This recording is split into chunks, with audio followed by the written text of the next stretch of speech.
Hey everybody, it's Marshall Monkey here, and this is going to be my The Flash Season 3 Episode 20 review. Whole lot of stuff to talk about, including the reveal of who Savitar is. I'm not gonna say I didn't think about it, but you guys know that I did think about it, and I guessed it. There was one split second where I was like, maybe Ronnie, I guess it's a possibility, but then I was like, no way. There's no way that Ronnie could be Savitar. And he's not, and we know who it is. So the reveal is Barry himself is freaking Savitar. I called it because of the whole comic book arc with the 2024 Flash. If you haven't seen that, I'll kind of explain it. It's really hard to explain, so I'm not going to get too much into it. I might do a separate video for that, but we got to get to that in a separate part. But one of my favorite parts of this episode was definitely Killer Frost. You guys know that Danielle Panabaker is my favorite actor on the show. I love Caitlin. I love Killer Frost. And I think that Danielle plays both of them pretty well. So yeah. But anyway, this season has been terrific so far. We only had 3 episodes left. And I feel like they've done really well at making the villain even more of a challenge to guess who it is. Although, towards the end you could guess. But in the beginning of the season, when they introduced Savitar, there was no guesses. I was just like, I can't figure it out. I still feel like Season 2's, whole Zoom arc was, I think it was better. Just because you could definitely not tell. But anyway, we got to talk about Killer Frost. So Danielle Panabaker was really well in this episode. She finally teamed up with Savitar. Barry didn't expect it to happen so soon, but it did. She even has her new Killer Frost costume. Danielle Panabaker did a Q&A about this, and she was like, I guess Savitar made the costume. Danielle wanted Cisco to make it, but she said it wouldn't have made sense if Cisco made a costume. But she teamed up with Savitar. As we know, Barry is Savitar. She found out before all of us, though. But the 2024 Flash from the comics is the arc they're going with Savitar. Now, Savitar is a separate character in the comics. Savitar isn't the same 2024 Flash. They're both different people. They're both separate characters. But they've combined their comic book arcs so that they can make it make sense in the TV show, which I guess, again, does make sense because they did a separate 2024 Flash on the TV show. But we have to talk about Tracey Brand. So Tracey Brand is a new character introduced. We heard about her in the last episode, but now she's here in this episode, and I like her quite a bit. I think she's really funny, in my opinion. And she's also really cool just to have on the team as a replacement Caitlin, because she's pretty much Elsa at this point, and they need someone to stand in. So I like that Tracey's in here. I think it's actually pretty terrific, and I really do wish that they keep her on for a while. I know that they're gonna probably keep her on, unless Caitlin goes back to Killer Frost, or back to Caitlin from Killer Frost, which she probably will, because that's what the writers always do. We'll talk about that in a second. But I think it's really interesting that they had to go to Tracey and convince her to follow her dreams still. I thought that was great. But anyway, it was cool seeing HR flirt with her a little bit. They're definitely teasing a romance going on there. I know why. Both of them it makes sense for them to be in a relationship just because there's so much chemistry between them. That's probably why they casted the actress. Just because she probably did well with Tom Cavanaugh in terms of chemistry. Because I could feel it there. I do like the actress who plays Tracey with HR. I think it's really fantastic. Tom Cavanaugh does a really good job in this episode trying to start a relationship here. I think it's really great. I gotta give him points over Cisco trying to start a relationship with Gypsy, because that was kind of a crash and burn situation. But with HR's got the moves. But anyway, back to Killer Frost. So we see the actual costume for the first time. They actually teased the costume a while back ago in a teaser video about it, but it was a different costume. That costume didn't have the whole cape thing going on, had a different emblem and the pendant. It had a whole different style. So I guess they just decided to scrap that costume and come up with a new one so that it would work out with Danielle in fitting. I don't know why they got rid of the old costume. They'll do that sometimes. Wally's costume's been revamped every couple of episodes just so they can get the cowl right, or the mask, or whatever you want to call it. I guess it's not really cowl.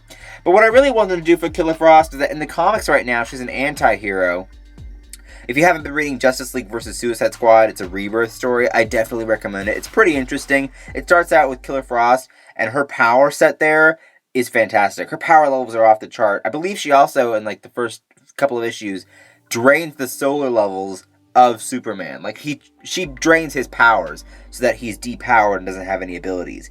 But she's on Batman's team right now as an anti-hero. She's still a villain, but she's using her powers for good things. And so I'm hoping, just hoping, that maybe the Flash writers keep it that way for Caitlyn, is that they keep her in Killer Frost look, they keep her as a villain, but with her doing good things and staying with the team a little bit longer. Kind of like how they did with Earth 2 Caitlyn, how Caitlyn was a villain, but she still helped Team Flash get to the top of Zoom's lair. So I'm hoping that they'll turn this Caitlyn, our Caitlyn, into a anti-hero. It was interesting seeing Cisco having to go up against Caitlyn in this episode. I thought that was also fantastic. I think it's really cool seeing Cisco versus Caitlyn, just because Danielle's been talking a lot about that recently, and how it's interesting that they, as the show progresses and as the characters shift, they can do these things where they're like, oh hey, our characters can fight each other just because Caitlyn's going to be a villain for right now.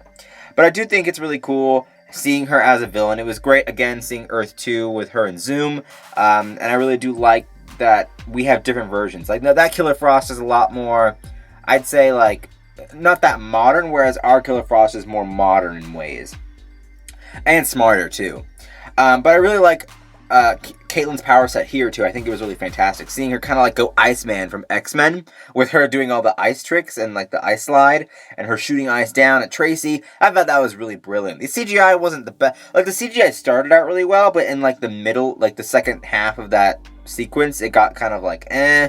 So they gotta work on that. But I think that Caitlyn's powers are so cool here. I think it's great. Again, Tracey will probably be the replacement for Caitlyn as of right now, which is okay. I think she gives a new energy off to the show and to the team.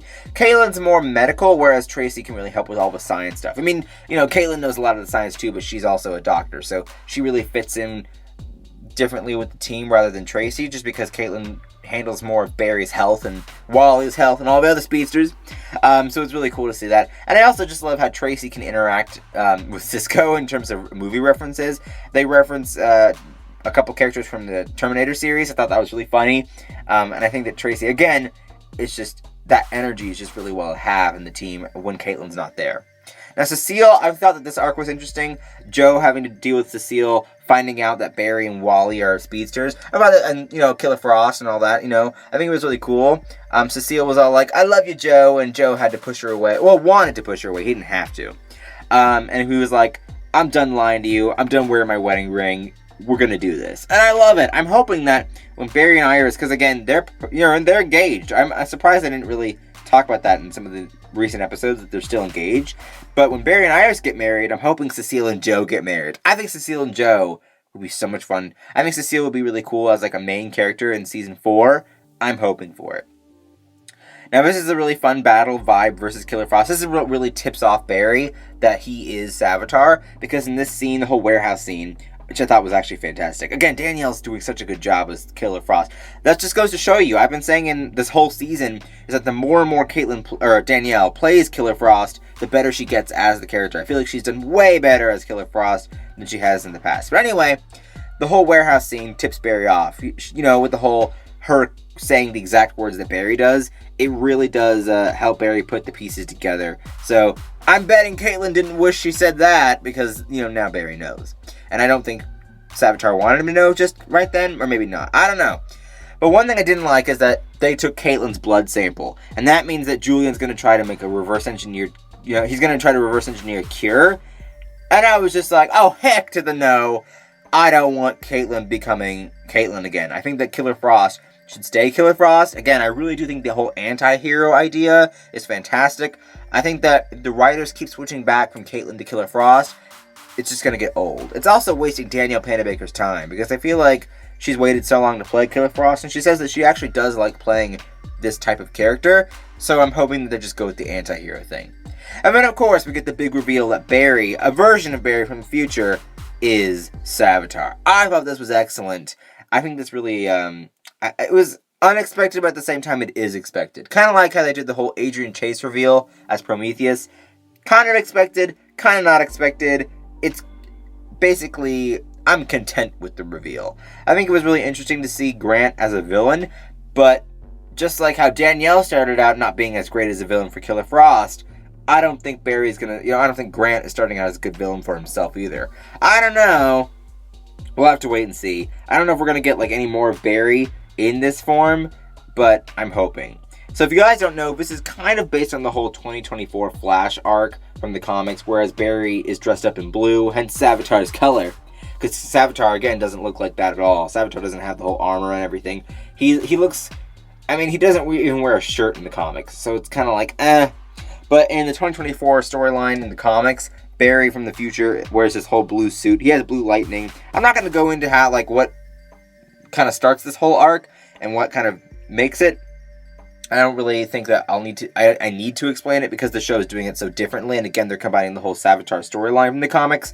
So I'm not going to get too much in the whole 2024 thing. I might make a separate video, but probably not. But what did you guys think of the episode? Comment down below. Did you like Danielle as Killer Frost this episode? Did you like the reveal for Barry being Savitar? Give me all your comments. Don't forget to scream this video out to the world by sharing it down below. Don't forget to like and favorite this video. Don't forget to subscribe. And as always, I will see you guys later for some more videos. Bye-bye, and have a great day.